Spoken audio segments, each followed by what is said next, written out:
Mon intervention sera intitulée La gestion de l'immigration et le contrôle des frontières, une approche éthique, et part du constat que nous sommes à une époque où il nous semble que la part à la peur et au soupçon,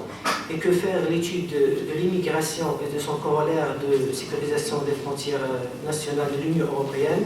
sous le prisme de l'éthique est d'une impérieuse nécessité. Donc, défaite de la peur ou victoire de la raison, il faut, pour saisir toutes les nuances de ce débat, entreprendre une réflexion globale sur le dilemme de la gouvernance de l'immigration et de ses implications éthiques. Nous partons du constat que la migration et le déplacement des populations humaines sont une donnée universelle et constante de l'histoire de l'humanité. Toutefois, en dépit du fait que nous sommes à une époque où la mondialisation engendre des injonctions incessantes à la mobilité, il demeure que nous sommes à cette ère que prophétisait déjà Baudrillard, d'un monde lui-même à travers la figure des États qui résistent à la mondialisation. Tout se passe comme si le système mondial opérait un repli stratégique, une révision déchirante de ses propres valeurs. Et la région du monde qui cristallise tous les contrastes liés à la gouvernance de l'immigration, la zone euro-méditerranéenne. En effet, l'espace européen se présente, comme le rappelle le 3e article du traité sur l'Union européenne, en tant qu'un lieu de liberté et de justice, et s'érige en tant qu'acteur de la paix, de la sécurité, de la solidarité et du respect mutuel entre les peuples, mais également comme un espace de libre circulation des personnes, mais dans le cadre de mesures appropriées en matière de contrôle de l'immigration, ainsi que de la prévention de la criminalité. Et on tient à signaler cette juxtaposition entre la notion, le terme de l'immigration et de la prévention de la criminalité, une juxtaposition qui fait figure d'assimilation entre ces deux phénomènes. Donc, c'est cet espace européen que nous allons questionner pour déterminer comment un espace qui, au nom de la protection de ses frontières, ce qui est certes légitime, fait fi de ses propres valeurs. En ce sens, face à la montée des risques dont l'immigration est considérée à tort comme un exemple, les démocraties européennes se voient en train de renier la démocratie au nom de la sécurisation de leurs frontières et de la protection de leur territoire national. Pour ce faire, notre étude va se diviser en 2 points. Un premier point va faire une étude critique des mesures de l'Union européenne pour la sécurisation de ses frontières extérieures. Et un deuxième point va aborder une approche éthique de l'immigration au sein de l'Union européenne. Notre premier point, l'Europe est en guerre contre un ennemi qu'elle s'invente. Tel est le slogan choisi depuis 2013 par une coalition d'organisations de défense des droits des migrants pour demander la fin de l'agence Frontex, qui est chargée depuis 2004 de la gestion de la coopération opérationnelle aux frontières extérieures des États membres de l'Union européenne. Certes, de la définition classique de la guerre, les politiques de lutte contre l'immigration clandestine de l'Union européenne ne recouvrent pas toutes les caractéristiques. Cependant, il demeure que la rhétorique guerrière et les mesures militaires mises en place pour désigner et faire face à ce phénomène présentent, selon Claire Rodier, des analogies avec les formes modernes de la guerre, au sens où il repose sur une représentation manichéiste du monde, où des sociétés prétendument porteuses de valeurs universelles et humanistes se sentent menacées dans leur intégrité culturelle par l'invasion de ces étrangers. D'emblée, il nous convient également de signaler que le contrôle et la sécurisation des frontières nationales de chaque pays demeure une marque de la souveraineté nationale et un axiome de relations entre les États. Et les frontières européennes sont désormais, face au phénomène de l'immigration, se configurent en 3 dynamiques. Une première dynamique de la densification qui se fait à travers la matérialisation et le renforcement des mesures de contrôle des frontières. Une deuxième dynamique qui est celle de la délocalisation et se fait à travers le phénomène de la dématérialisation des frontières, ce qui fait que désormais, traverser la frontière est un acte ininterrompu, puisque le contrôle des frontières se fait à l'avant même de traverser la frontière et se poursuit même après que le migrant ou que l'étranger aille traverser cette frontière. Et la troisième dynamique qui traverse la gestion, la gouvernance des frontières européennes et de la lutte contre l'immigration clandestine est celle de la délégation dans le contrôle et la surveillance et la lutte contre les migrants. Et c'est dans cette dynamique que la gestion des frontières européennes atteint son paroxysme, puisque les États européens délèguent à des États tiers la gestion du phénomène migratoire. Et dans ce sens, et parmi les mesures au niveau européen de contrôle des frontières de l'Union européenne, il y a l'Agence européenne de garde frontières et de garde-côtes Frontex, basée à Varsovie en Pologne. Cette agence a pour mission de soutenir les États membres de l'Union européenne et de l'espace Schengen dans le contrôle de leurs frontières extérieures avec des pays tiers et dans la lutte contre l'immigration clandestine et la criminalité transnationale organisée. En octobre 2016, les États européens ont décidé de renforcer le mandat de Frontex afin de pouvoir soutenir davantage les États membres dans la protection des frontières,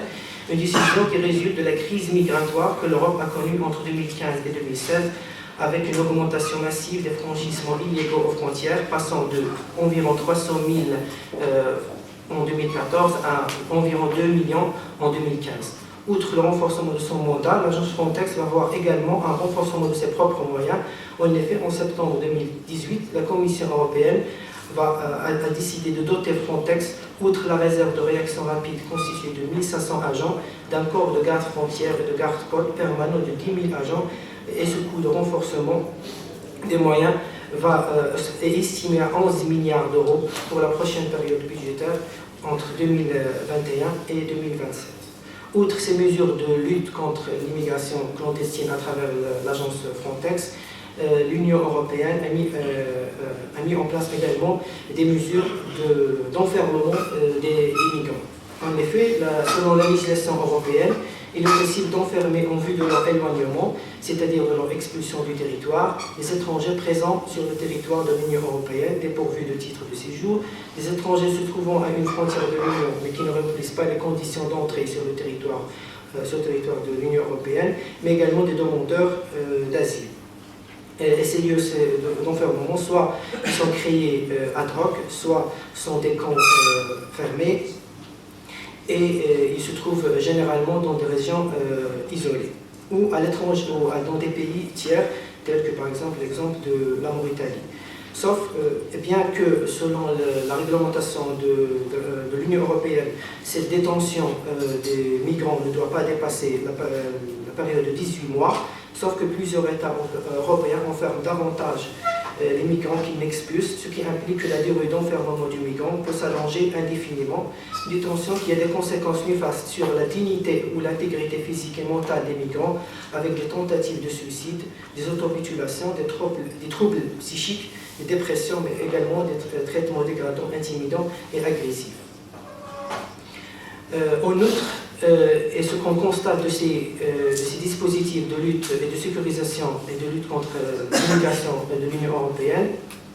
qui visent à empêcher le passage des immigrants clandestins et en rupture totale avec la réalité de la menace que représente l'immigration sur la stabilité et la sécurité des démocraties populaires européennes, qui gaspillent des ressources humaines et matérielles pour satisfaire des impératifs qui n'avaient rien de politique ni même de sécuritaire, mais restent vitaux pour assurer leur pérennité en fragilisant tout l'édifice de la société par la propagation d'un discours de peur à travers la stigmatisation de la figure de l'immigré, de l'étranger, de l'autre. À cela s'ajoute le fait que ces mesures sécuritaires sont inefficaces en matière de dissuasion et obligent uniquement les immigrants à modifier leur parcours pour prendre des itinéraires plus longs, plus coûteux, plus risqués. Notre deuxième point, la sécurisation des frontières et la lutte contre la gestion de l'immigration saisie par l'éthique. La migration, qu'elle soit volontaire ou forcée, est le signe d'un monde d'inégalité. En son sens, l'immigration internationale joue le rôle de miroir des équilibres fragiles de la scène internationale. Des déséquilibres qui poussent les hommes à chercher refuge dans d'autres régions, au sein ou à l'extérieur de leur pays. Cette nécessité, comme nous le rappelle Édouard Glissant, d'avoir l'obligation à forcer quelques frontières que ce pourrait être sous la poussée de la misère, est aussi scandaleuse que le fondement de cette misère. Ces politiques migratoires dont lieu, selon Achille Mbembe, à un délitement, à une séparation du monde, ou de notre usage du monde, où on érige tout ce qui n'est pas soi-même au rang de rien.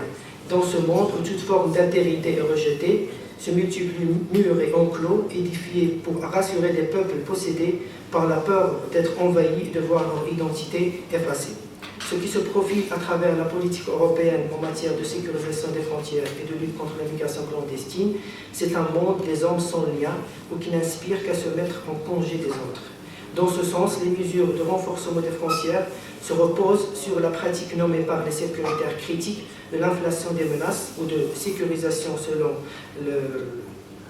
Weber, des concepts qui appréhendent la sécurité comme une construction et un acte de langage et selon lesquels un problème public devient enjeu de sécurité quand les élites le déclarent tel. Ces discours de peur et de sécurisation transforment les démocraties européennes en des régimes du croire,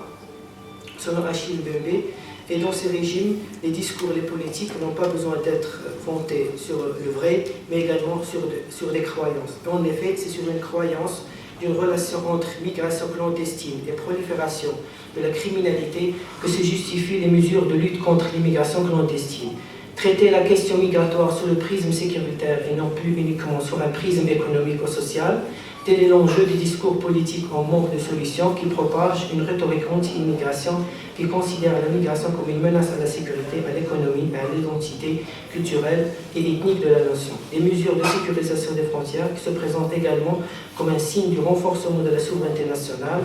des pays de l'Union européenne. Toutefois, il demeure que les acteurs de la sécurisation des frontières au sein de l'Union européenne sont en grande partie des acteurs du secteur privé et non public. Et le développement des mesures de sécurisation des frontières au sein de l'Union européenne, du marché ou de la marchandisation de la gestion des migratoires qui va s'élever à plus de 29 milliards d'euros par an en 2022 est le résultat du lobbying des compagnies de sécurité et de l'industrie militaire qui soutiennent ces mesures de sécurisation des frontières de l'Union européenne. Ce désir d'apartheid au sens de séparation et d'enclavement qui hante l'Europe se manifeste donc par des murs de séparation qui sont censés résoudre la problématique de l'excès de présence, de cette humanité en excès que sont les migrants selon les termes d'Achille Mbembe, parallèlement aux murs et comme des prolongations différentes, des mécanismes de sécurité émergent et des centres d'enfermement des migrants et d'une myriade d'appellations qui les désignent nous indique que désormais, comme le remarque Michel Agier dans son ouvrage Un monde de camp, que la figure du camp est devenue une réalité familière et non scandaleuse de notre époque et un moyen pour, je cite, tenir à l'écart ce qui dérange, pour contenir ou rejeter ce qui est humain et en trop, en d'autres termes, l'une des formes du gouvernement du monde. Penser une éthique des frontières, c'est se demander la possibilité d'une politique qui n'est pas uniquement pour soubassement l'idée de la différence et de l'altérité, mais se fonde principalement sur l'idée du semblable et de l'en commun. Une telle pensée peut être puisée dans la pensée africaine antique, où la question de l'être est une question de relation et de découverte et de reconnaissance et d'implication mutuelle avec un autre que moi. Dans la perspective d'une éthique de la migration, l'identité est une affaire non de substance, mais de plasticité. Et en outre, ces politiques qui se nourrissent d'une fixation imaginaire sur l'étranger refusent de reconnaître que l'identité des peuples européens s'est également constituée par opposition introuvée et par divers emprunts des sujets étrangers. Dans ce sens, le monde est par définition couverture sur l'inattendu et l'imprévu. En d'autres termes, il faut que l'éthique de l'immigration et de la gestion des frontières ne soit plus fondée sur ce besoin de zéro risque en matière sécuritaire, ce qui est une gageure, mais sur une acceptation des risques et de l'inattendu. En outre, la scène internationale et les relations internationales sont fondées dorénavant sur une proximité structurelle entre les États du fait de leur indépendance selon Bertrand Badi, ce qui fait qu'il n'y a plus un dehors que l'on pourrait opposer à un dedans. Ceci fait que la dynamique de l'interdépendance qui traverse les relations internationales implique que toute politique de sanctuarisation du territoire national par un renforcement des mesures de sécurisation des frontières ou de lutte contre l'immigration ne peut qu'échouer. Dans ce sens, la sanctuarisation ne peut qu'être inutile. Pour ce faire, seule une politique de l'en commun, où notre usage du monde est fondé sur l'idée d'appartenance et de partage, puisque pour que le monde soit durable, il doit être partagé par l'ensemble de ses ayants droit. En somme, pour que cette éthique de l'immigration il faut que cette éthique de l'immigration doit accepter le principe de l'égalité morale des êtres humains, ce qui est le principe de base de la philosophie libérale adoptée par l'Union européenne, qui se fonde sur l'idée d'une obligation morale d'un traitement égal de chaque individu et l'opposition de toute discrimination entre les individus. Une égalité morale qui implique que chaque vie humaine mérite la même protection. En partant de cette idée de l'égalité morale des êtres humains, les politiques d'immigration doivent donner des opportunités individuelles égales à ceux et celles qui manquent le plus cruellement d'opportunités dans leur pays d'origine. Et dans ce sens, les politiques migratoires visent à faciliter l'immigration des plus démunis, ce qui implique que les politiques migratoires, en offrant des opportunités pour les populations étrangères les plus démunies, doivent désormais se concevoir non pas comme des politiques d'exclusion et de rejet, mais comme des politiques et des mesures d'aide au développement. Considérer les politiques migratoires comme des mesures d'aide au développement de la part des pays développés, donc de la part de l'Union européenne, vers les populations les moins favorisées des pays du sud de la Méditerranée ou d'autres pays étrangers, est non seulement un acte de courage politique, mais une entreprise de rendre à la politique ses lettres de noblesse, puisque nous dit Hannah Arendt, le courage est indispensable parce qu'en politique, ce n'est pas la vie, mais le monde qui est en jeu.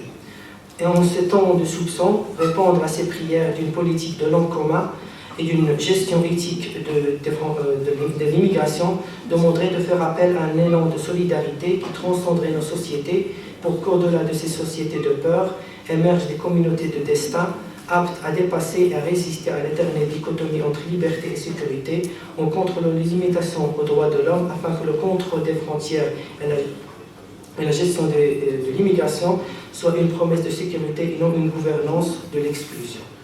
Et merci.